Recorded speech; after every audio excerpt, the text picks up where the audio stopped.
오늘도 영상을 클릭하신 여러분 한 분 한 분을 축복합니다. 그리스도의 풍성한 은혜가 여러분의 삶과 일터 가운데 아름다운 열매로 맺혀지기를 원합니다. 오늘은 고린도후서 9장입니다.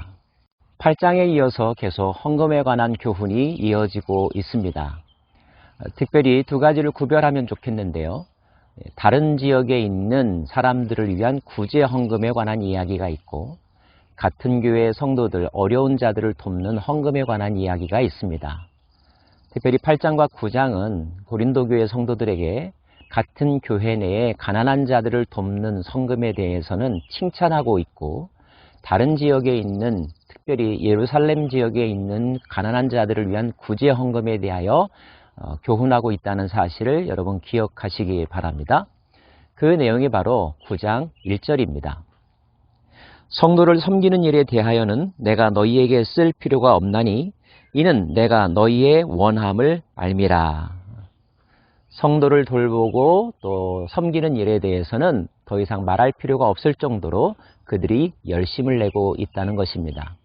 문제는 성도를 섬기는 일이 내 바운더리, 나의 삶의 영역을 뛰어넘어서 좀 더 멀리 있는 사람들, 내가 보지 못한 사람들, 어쩌면 나와 전혀 상관이 없는 사람들에게까지 확장될 수 있는가 하는 거죠. 사도 바울은 우리의 사랑의 지경이 넓어지기를 지금 권면하고 있는 것입니다. 그 일을 위하여서 먼저 사도 바울은 그들에게 준비하라라고 하는 교훈을 나눕니다. 그런데 이 형제들을 보낸 것은 이 일에 너희를 위한 우리의 자랑이 헛되지 않고 내가 말한 것 같이 준비하게 하려 함이라. 준비하는 마음, 모든 일에는 다 계획이 필요하고 준비가 필요하죠. 헌금도 그렇게 해야 한다는 것입니다. 그러므로 내가 이 형제들로 먼저 너희에게 가서 너희가 전에 약속한 연보를 미리 준비하게 하도록 권면하는 것이 필요한 줄 생각하였노니 이렇게 준비하여야 참 연보답고 억지가 아니니라. 즉흥적으로 해서는 안 된다는 것, 현장의 분위기에 따라서 해서도 안 된다는 것입니다.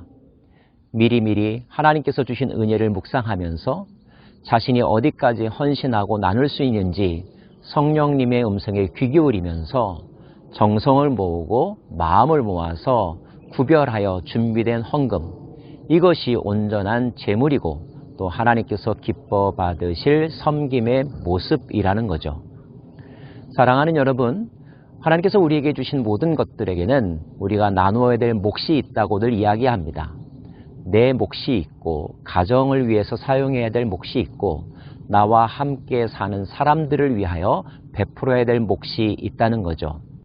자신의 삶을 잘 관리하는 사람들은 계획성 있게 살아갑니다. 자기 인생의 시간과 에너지와 물질을 어떻게 사용하고 있는지 정기적으로 점검하죠.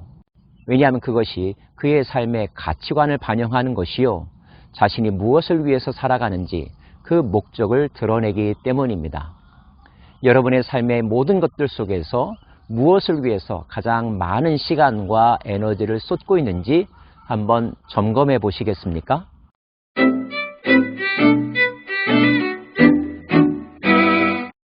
계속하여 헌금에 대한 원리, 자세를 설명하고 있는 바울은요, 이것이 곧 적게 심는 자는 적게 거두고 많이 심는 자는 많이 거둔다 하는 말이로다. 각각 그 마음에 정한 대로 할 것이요 인색함으로나 억지로 하지 말지니 하나님은 즐겨내는 자를 사랑하시느니라. 하나님이 능히 모든 은혜를 너희에게 넘치게 하시나니 이는 너희로 모든 일에 항상 모든 것이 넉넉하여 모든 착한 일을 넘치게 하려 하심이라. 적게 심는 자는 적게 거두고 많이 심는 자는 많이 거둔다고 하는 말의 뜻이 무엇일까요? 투자를 하면 그 투자에 걸맞는 열매가 맺힌다는 뜻일까요? 곰곰이 묵상해 보시면 이것은 어떤 헌금을 위해서 많은 시간과 묵상의 시간을 가지면 가질수록 더 많이 헌신하고 또 헌금할 수 있다는 뜻입니다. 즉흥적으로 하는 것보다 준비된 헌금의 중요성을 강조하는 말이라는 것을 여러분 꼭 기억하시기를 바랍니다. 그리고 우리가 헌금할 때는 억지로 해서는 안 될 것입니다. 자원하는 마음으로 하라고 가르쳐 주고 있죠. 하나님은 즐겨내는 자를 사랑하신다라고 기록되어 있습니다. 하나님이 무엇이 아쉬워서 우리에게 있는 물질을 앗아가시겠습니까? 달라고 졸르시겠습니까? 다만 하나님은 우리에게 기회를 주는 것입니다. 하나님의 일에 동참할 수 있는 기회를. 그래서 사도 바울은 헌금하는 일을 이 은혜에 너희가 함께 하기를 원한다라고 말하고 있지 않습니까? 은혜에 함께 한다는 말은 무슨 뜻일까요? 하나님께서 우리에게 은혜를 베풀어 주시고 또 세상 모든 사람들에게 은혜를 나누어 주기를 원하시는데 그 은혜가 베풀어지는 일에 저와 여러분의 섬김과 순종과 헌신이 쓰임받기를 원하신다는 것입니다. 그렇게 될 때 우리는 진정 하나님의 동역자가 되는 것이요, 하나님 나라 일꾼의 삶을 살아가는 것이죠. 우리가 드린 헌금은 어떻게 사용될까요? 하나님께서 이렇게 사용하신다고 말씀하고 있습니다. 그가 흩어 가난한 자들에게 주었으니 그의 의가 영원토록 있느니라. 흩어, 나누어, 분배하여 가난한 자들에게 돌아가도록 하셨다는 것입니다. 우리의 사랑이 가난한 자들, 힘없고 어려운 자들에게 나누어짐으로 그들을 바로 세운다는 기회가 되고 디딤돌이 된다면 얼마나 귀한 일이겠습니까? 심는 자에게 씨와 먹을 양식을 주시는 이가 너희 심을 것을 주사 풍성하게 하시고 너희 의의 열매를 더하게 하시리니 너희가 모든 일에 넉넉하여 너그럽게 연보를 함은 그들이 우리로 말미암아 하나님께 감사하게 하는 것이라. 심는 자에게 씨와 먹을 양식을 주시는 이, 여러분이 얼마만큼 심느냐에 따라서 그 열매도 달라질 것인데 하나님은 먼저 그 심는 행위를 하는 자들에게 넘치도록 은혜를 베풀어 주신다는 것입니다. 그러므로 우리의 생각의 내용 중에 어떻게 하면 하나님께서 사랑하시는 자들을 우리가 도울 수 있을까? 그들을 위해서 내가 가지고 있는 것 무엇을 줄 수 있을까? 이 계획의 시간, 준비의 시간을 많이 갖는다면 하나님은 그 마음의 단계에서부터 기뻐하시고 복에 복을 더하여 주실 것입니다.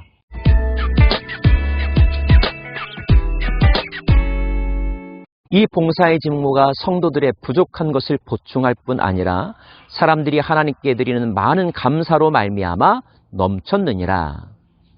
여러분의 섬김이 부족한 사람들에게는 큰 힘이 될 것이요, 그와 같은 마음을 가진 사람들이 모이고 또 누군가에게 감동을 주고 동기를 부여하여서 더 많은 사람들이 함께 참여하여 넘치도록 하게 하신다는 것입니다. 오병이어의 기적의 의미 가운데 하나는 많은 사람들이 그 사랑의 나눔에 참여했다는 것 아니겠습니까? 누군가가 선한 일을 하면 다른 사람들에게도 자극이 되고 동기를 부여하게 되죠. 나도 저기에 함께 해야 되겠다. 나도 힘을 보태야 되겠다. 그럴 때에 사랑의 기적이 일어나는 것이고 황무지는 옥토로 바뀌게 되는 것입니다. 이 직무로 증거를 삼아 너희가 그리스도의 복음을 진실히 믿고 복종하는 것과 그들과 모든 사람을 섬기는 너희의 후한 연보로 말미암아 하나님께 영광을 돌리고 또 그들이 너희를 위하여 간구하며 하나님이 너희에게 주신 지극한 은혜로 말미암아 너희를 사모하느니라. 헌금하는 자들의 사역은 복음을 진실히 믿고 복종하는 것을 증명해 주는 것이 됩니다. 그 헌금에 의하여 도움을 받은 사람들은 너희들의 연보에 대하여 감사하고 하나님께 영광을 올려드리죠. 물질의 나눔이 감사와 사랑의 나눔으로 이어지고 하나님께 영광을 올려드리고 그래서 더불어 함께하는 기쁨의 공동체가 만들어지는 것, 이것이 하나님 나라의 아름다운 모습입니다. 누구나 다 성공하고 싶어 하지만 또 누구나 다 실패자가 될 수도 있습니다. 어제까지 부유했던 사람이 오늘은 매우 곤고한 상황 가운데 놓일 수도 있습니다. 이 땅 어딘가에는 지금도 하루 한 끼를 먹지 못하여서 죽어가는 어린아이들이 있다고 말합니다.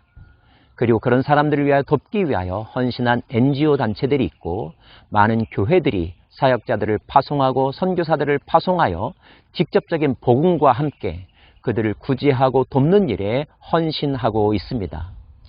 어떤 모양으로든지 간에 여러분의 삶의 일부를 그 일에 헌신하시고 동참할 수 있기를 원합니다. 직접 여러분이 눈에 보이는 사람에게 도와주어도 좋고 신뢰받는 공인단체에 헌금하여서 그들로 하여금 전문적으로 가난한 자들을 돕는 일에 헌신할 수 있도록 여러분이 참여하시면 어떨까요? 우리가 가진 모든 것은 다 내 것이 아니기 때문입니다. 하나님께서 우리에게 풍성한 은사를 주신 것은, 은혜를 주신 것은 나를 통하여 다른 사람들을 돌보라고 주신 사명이자 특권이라는 사실도 잊지 않기를 바랍니다. 오늘도 여러분은 복의 통로로 살아가시기를 간절히 원합니다. 여러분의 마음과 손길이 미치는 곳에 꿈이 회복되어지고 다시 삶에 대한 의지와 하나님을 인정하는 사람들의 마음들이 꽃피어나는 아름다운 날, 복된 날 되시기를 간절히 바랍니다. 기도하겠습니다. 하나님, 적게 심는 자는 적게 거두고 많이 심는 자는 많이 거둔다고 했습니다. 우리가 하나님이 주신 은사에 대해서 깊이 묵상하고 어떻게 우리의 삶을 잘 관리하고 경영해야 할지에 대하여 올바른 지혜를 품는 사람이 되게 하여 주시고 그 지혜와 묵상의 열매가 우리의 삶의 물질의 사용으로, 우리의 에너지의 사용으로 증명되게 하여 주옵소서. 우리는 진실로 사랑의 사람이며 복음에 사로잡힌 사람이라는 것을 우리의 삶으로, 물질의 사용으로 증명하며 살아가는 저희들 되게 하여 주옵소서. 예수님 이름으로 기도합니다. 아멘.